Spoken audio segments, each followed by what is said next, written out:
Jai Shri Radhe, Sab Vaishnav ko Jai Shri Krishna. Day 243. Varta 247. Continuing from yesterday. Part 1 continued. Govind Swami felt very happy when he heard these words. He again supplicated Sri Gosaiji, "Oh Maharaj, please bless me." Sri Gosaiji told Govind Swami to go to bathe, and he did so immediately, returning in Aparas. Sri Gosaiji blessed him by initiating him with the Lord's name and Brahma Sambandh. Sri Gosaiji then settled his Lord down to his afternoon nap. He then went to partake of Mahaprasad.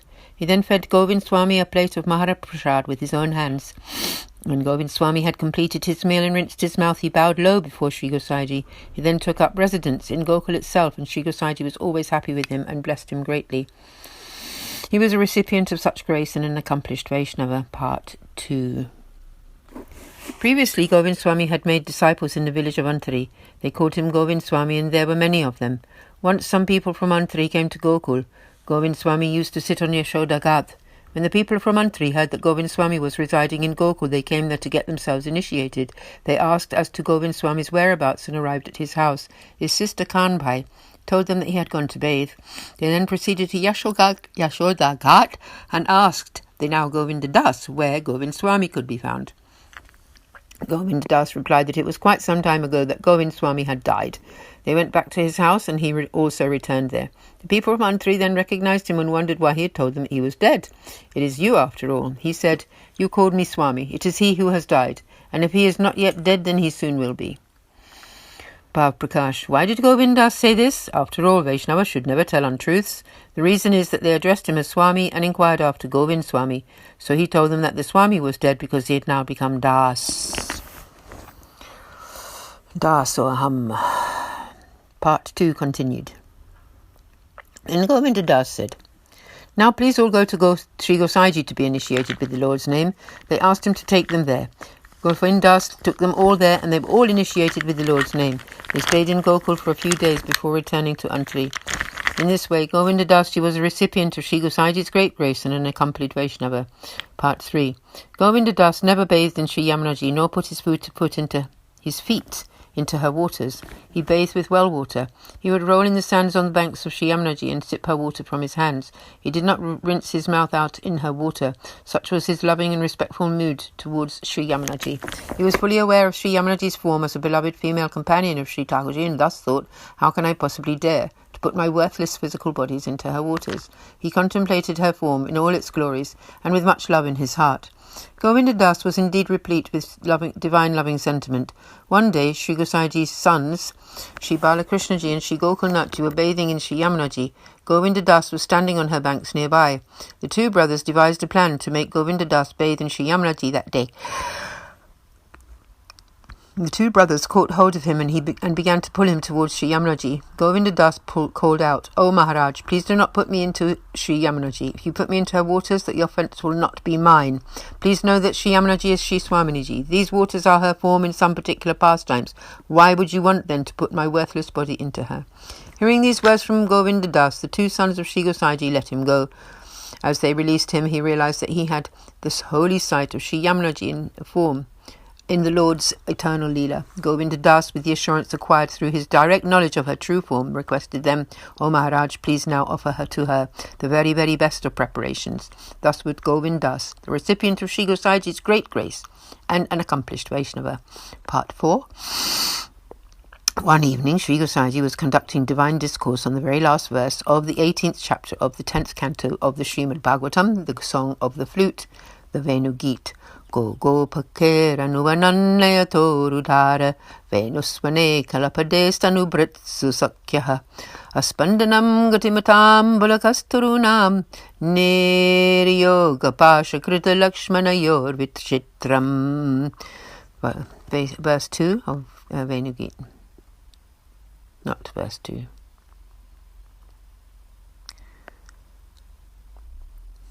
Please forgive, it's not verse 2. Sri Gosaiji was explaining this sloka to Govindas. They pondered upon it for half the night. Sri Gosaiji got up to go to take rest and told Govindadas also to go to get some rest. Govindadas bowed to Sri Gosaiji before getting up to leave. At that time, in the Baitak, Sri Balakrishnaji, Sri Gokulnathji and Sri Govindaraji were sitting, playing and laughing. Some other Vaishnavas were also sitting there, and Govindas also arrived. Sri Gokulnathji asked him, "O Govindadas, where are you coming from at this time?" He replied, "O Maharaj, I was sitting with Sri Gosaiji and have come here from there." Sri Gokulnathji asked him again, "What were you talking about?" Govindas replied the last verse of the Sri Venugeet. Sri Gokulnathji asked him to explain what they had been discussing, and Govindadas answered, "O Maharaj, Sri Gosaiji alone can repeat what he was saying. I am not qualified to try to recall it. How can I compare with that?" Sri Gokulnathji commented that Govindadas knew Sri Gosaiji's form and nature very well. Govindadas went home. He was an accomplished Vaishnava, dear to the Lord. Part 5. One day, Srinathji and Govindas were playing together at Apsarakund. From there, Govindadas ascended the Giriraj mountain. He noticed that the Rajbhog Aarti was already over, and he asked, "Who then ate the Rajbhog lunchtime offerings? Srinathji is only just coming up here." So Sri Gosaiji had the cooks prepare the lunch again and repeated the offerings before performing the Aarti and settling the Lord down to his afternoon rest. Bhav Prakash. The question arises here, if Srinathji was not in the temple, then whose seva was being done? The answer here is that in Sri Acharyaji's path of grace, Sri Thakurji reigns through grace in every way, whilst adhering to certain rules. Even so, everywhere and in every way, in the mood of the Supreme Lord of Grace, he accepts everything, food, offerings, clothes and adornments. He grants his holy sight with limitations inasmuch as he does not then speak. There are two types of form of the Lord. One is called Bhaktodharaka, he who uplifts the devotee, and the other, where certain rules apply, is called Sarvodharaka, he who lets everybody have his holy sight. In his Bhaktodharaka form, he does not grant his sight to everyone. When Vaishnavas do not have exclusive love for him, he accepts their offerings and gives them his sight only to a limited extent. In his Bhaktodharaka form, who places with consideration for the necessary limitations his Sarvodharaka form on the throne in the temple, and lets everyone see him, he can also manifest outside that form and can appear to youthful or old folk or to cows, etc., by assuming the very form that is necessary for him to accomplish certain actions, and he then also speaks to his devotees in that form and let them experience his direct presence. Govindadas had always had the direct experience of the Bhaktodharaka form of the Lord. In this instance, Srinathji accepted the Rajbhog offerings that Sri Gosaiji made in his Sarvodharaka form, according to Sri Acharyaji's rules. Even so, Sri Gosaiji, knowing Govindadas to have very special experience of the Lord, repeated the offerings. Know it to be the special grace of the Lord when a command is given either through direct personal experience or through the advice of a Vaishnava. Sri Gosaiji considered it to be the Lord's own wish and remade the offerings. Part 5 continued. Govinda Swami, Kumandas and Gopinath Das, the cowherd, are close friends of Srinathji, and they meet and play in isolated places on their own. Sri Gosaiji had insight into these places. When Govindadas played with Srinathji, it was near Punchri, and Govindas was always at Srinathji's side. One day at the time of Rajbhog, Srinathji came to accept the Rajbhog offerings. He was coming from the direction of Punchri, together with the Govindas.